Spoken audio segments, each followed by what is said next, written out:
मालिके जय श्री जगन्नाथ स्वागत करुछि आज एक नुआ ब्लॉग को। आज रविवार पुणी जीवा आउ एक नुआ जगह को ब्लॉग रे लगी रहिले ब्लॉग रो मजा पाइबे एवं ब्लॉग टी लाइक करंतु शेयर करंतु सब्सक्राइब करंतु भल लागिले कमेंट दियंतु। जय श्री जगन्नाथ।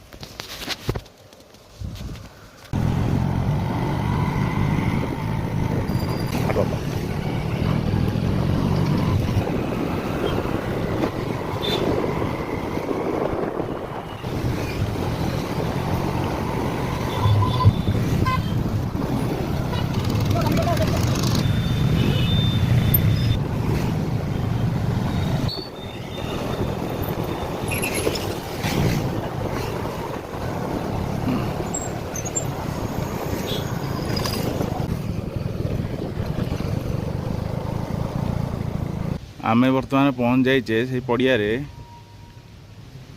जहाँ पाखक आम आज बुली जावा जो ठाकुर पाखक से पड़ियार से अधिपति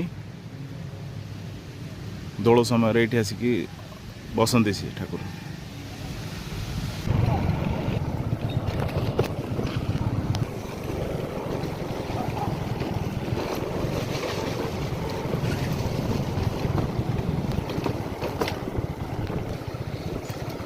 भोग दुकान किसी भोग कि ठाकुर पाखु जा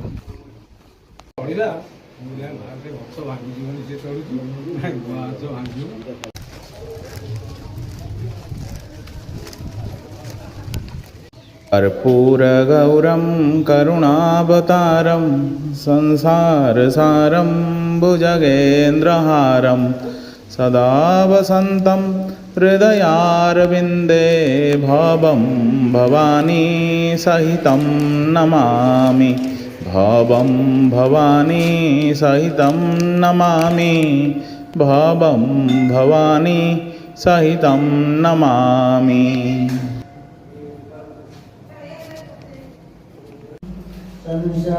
संसारसारं भुजगेन्द्रहारं राव शान्तं हृदयारविन्दे भवं भवानी सहितं नमामि।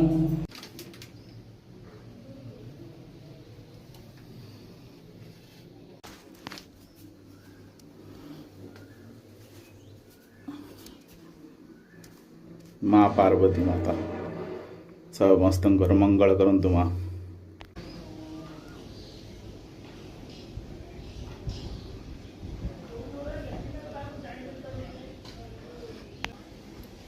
प्रभु जगन्नाथ मंदिर आगे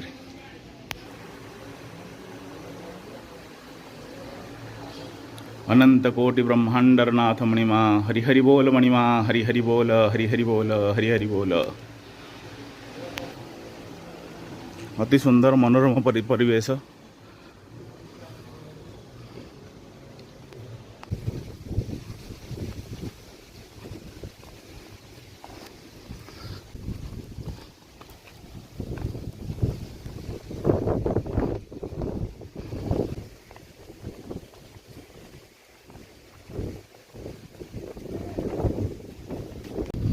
यही मंदिरटी आमर गुरुजंग स्थित एवं धवलेश्वर नाम ख्यात लोककथा अनुजाई फुटालिंग प्रत्येक ठाकुर एठी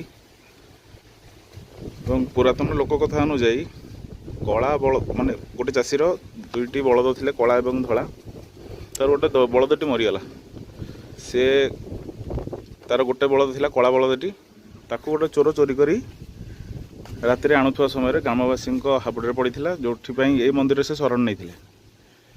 शरण नेबा समय चोरटी कही प्रभु आपण शरण नहीं जदि मत आज आप बचेबे ना नहीं काली सकाल आप ना पड़ो।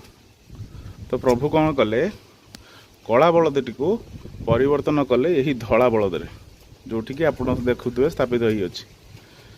तो सकाल जितेबाला ग्रामवासी मंदिर द्वार खोलती भितर धला बलदटी अच्छी चाषी कहला मोर कला बलदटे चोरी होती किंतु प्रभु शरण में थी धला बलदटी। तो से दिन प्रभु नाम ख्याति होती प्रत्येक ठाकुर रूप पूजा करती कला बलद को धला कर देते यही जगह। जय शिव शंभो जय शिव शंभो। एसहित आज ब्लॉग टी बढ़ाऊँगी प्रभु ना धरवा ଜୀବନ ସୁଖରେ ବିତାଇବା। ଜୟ ଜଗନ୍ନାଥ କୁହନ୍ତୁ, ସୁଖରେ ରୁହନ୍ତୁ। ଅର୍ଥ ହାଇ ହ୍ୟାଲୋ ଛାଡ଼ନ୍ତୁ, ଜୟ ଜଗନ୍ନାଥ। ମହାପ୍ରଭୁଙ୍କ ନାମ ନିଅନ୍ତୁ, ନାରୀକୁ ସମ୍ମାନ କରନ୍ତୁ, ଗାଈ ଗୋରୁଙ୍କୁ ଭଲ ପାଆନ୍ତୁ, ଗୋମାତାକୁ ସ୍ନେହ କରନ୍ତୁ, ଚଢ଼େଇ ପାଇଁ ଜଳ ରଖନ୍ତୁ ଛାତରେ, ଦାନା ଖାଦ୍ୟ ଟିକେ ରଖନ୍ତୁ।